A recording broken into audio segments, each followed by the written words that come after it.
আগামী সপ্তাহেই ব্রিটেনের স্কুলগুলো খুলে যাচ্ছে। কিন্তু ঠিক শেষ সময়ে এসে মানে স্কুল খোলার ঠিক আগ মুহূর্তে এসে পুরো ব্রিটেনে বিশেষ করে রাজধানী লন্ডন এবং ওয়েস্ট মিডল্যান্ডসে হামের প্রাদুর্ভাব দেখা দিচ্ছে এবং বলা হচ্ছে যে যেসব শিশু যাদের হামের টিকা নেওয়া নেই, তাদের জীবন ঝুঁকিপূর্ণ অবস্থার মধ্যে পড়তে পারে।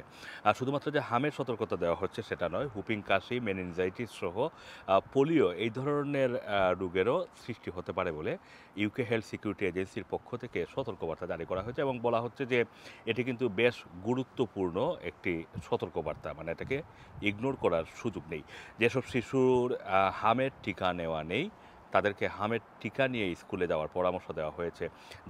যাদের স্বাস্থ্য একটু দুর্বল, তাদের ক্ষেত্রে যদি কোনো কারণে হাম হয়, তাহলে সেটা তার মানে জীবনের উপরে বড় ধরনের প্রভাব ফেলতে পারে। মানে সে একটি চিরস্থায়ী বা দীর্ঘস্থায়ী রোগের ভিতর দিয়ে যেতে পারে বলে ইউকে হেলথ সিকিউরিটি এজেন্সির পক্ষ থেকে আজকেই এটি জানানো হয়েছে। এখানে আরেকটি বিষয় বলে রাখি যে গত বছর কিন্তু ওয়েস্ট মিডল্যান্ডসে এই হাম হঠাৎ করে আউটব্রেক করে এবং শত শত শিশু সেখানে হামের আক্রান্ত হয়। হাম হলে শিশুদের শরীরে এক ধরনের ফুসকুড়ি বের হয়। আপনারা জানেন যে পুরো শরীরটাতে নানা ধরনের র্যাশ বের হয় এবং সেই র্যাশের কারণে শিশুদের নানা ধরনের শারীরিক সমস্যা তৈরি হয়।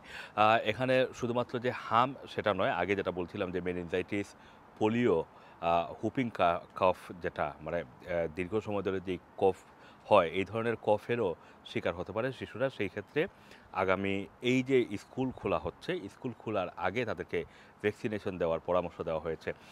এখানে একটি গুরুত্বপূর্ণ তথ্য হচ্ছে যেহেতু এটি ছোঁয়াচে রোগ, সেই ক্ষেত্রে স্কুলে গেলে অন্য কোনো বাচ্চার যদি হাম থাকে তাহলে সেখান থেকে এটি অন্যান্য শিশুদের মধ্যে ছড়াতে পারে। আর এই কারণে এই সতর্কবার্তা দেওয়া হয়েছে এবং বলা হচ্ছে যে পুরো ব্রিটেনে এটা আউটব্রেক করতে পারে। মানে বেশ গুরুত্বপূর্ণ বার্তা আজকে ইউকে হেলথ সিকিউরিটি এজেন্সি মানে ইউকেএইচএস এর পক্ষ থেকে জানানো হয়েছে।